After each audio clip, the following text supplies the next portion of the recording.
Le coefficient d'intégration fiscale est la variable clé sur laquelle peuvent agir les communautés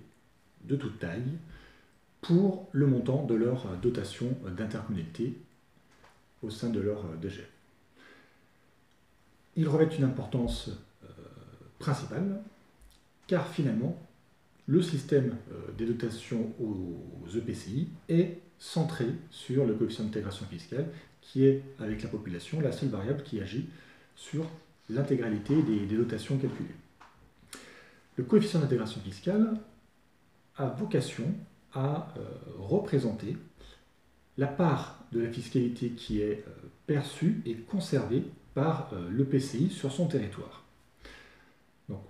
en fait, pour se calculer, on prend l'ensemble des ressources fiscales de l'EPCI, minoré des attributions de compensation et de la dotation de solidarité communautaire, l'ensemble formant ce que l'on appelle les reversements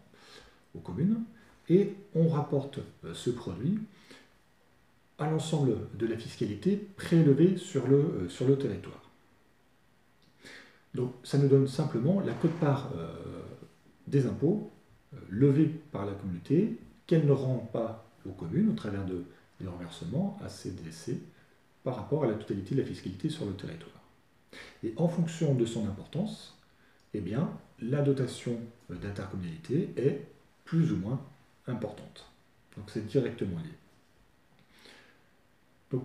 puisque dans le calcul, il y a les attributions de compensation,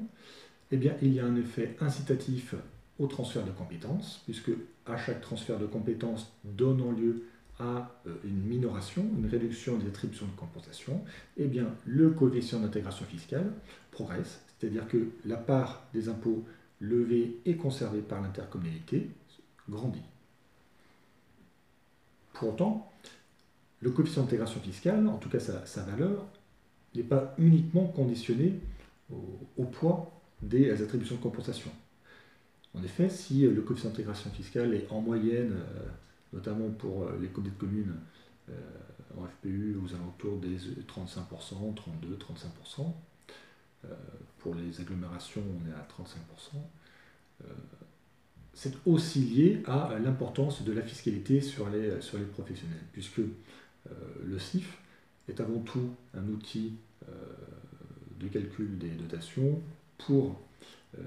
les EPCI à fiscalité professionnelle, même s'il est utilisé pour les intercommunalités à fiscalité additionnelle, mais il n'en reste plus beaucoup.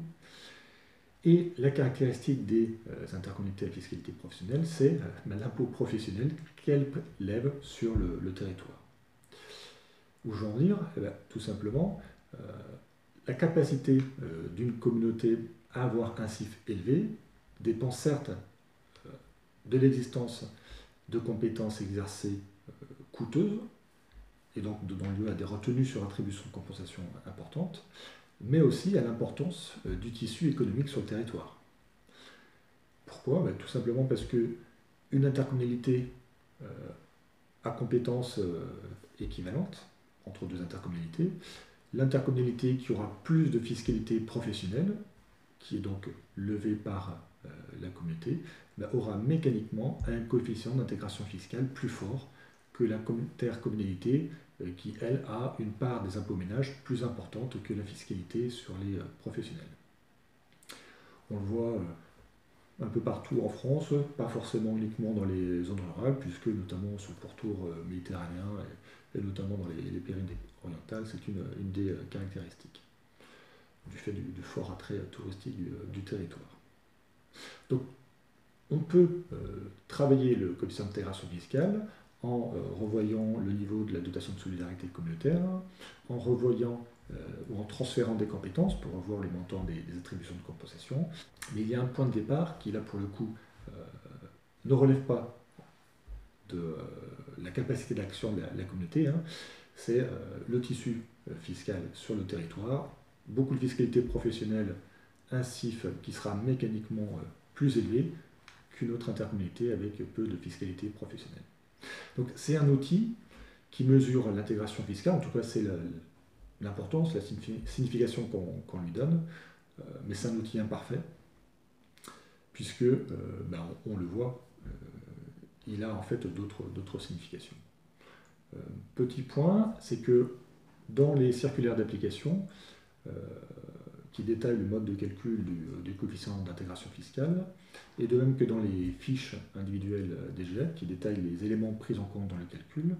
ne figure jamais la redevance spéciale pour les communautés qui sont au financement des ordures ménagères par la taxe. La redevance spéciale ne figure pas dans les listes des critères, et pourtant elle est prise en compte dans le calcul. Ça explique dans la très grande majorité des cas les différences entre le CIF que vous pouvez recalculer à partir des données de la fiche et le CIF effectivement calculé. Avec la réforme de la dotation d'intercommunalité, notamment pour les communautés de communes, qui sont pour la plupart sur une progression de leur dotation d'interco plafonnée, et bien pour le coup, jusqu'à ce que l'intégralité de l'écrêtement ait été épongée, le coefficient d'intégration fiscale n'en a quasiment plus d'effet. Pour les comités d'agglomération et les communautés urbaines, qui ont l'impérieuse nécessité d'avoir un coefficient d'intégration fiscale supérieur à 0,35% pour avoir une garantie de non-baisse en montant par habitant de leur dotation d'intercommunalité, eh bien, la seule variable d'action, ce sera les transferts de compétences qui donnent lieu à retenue sur attribution de compensation.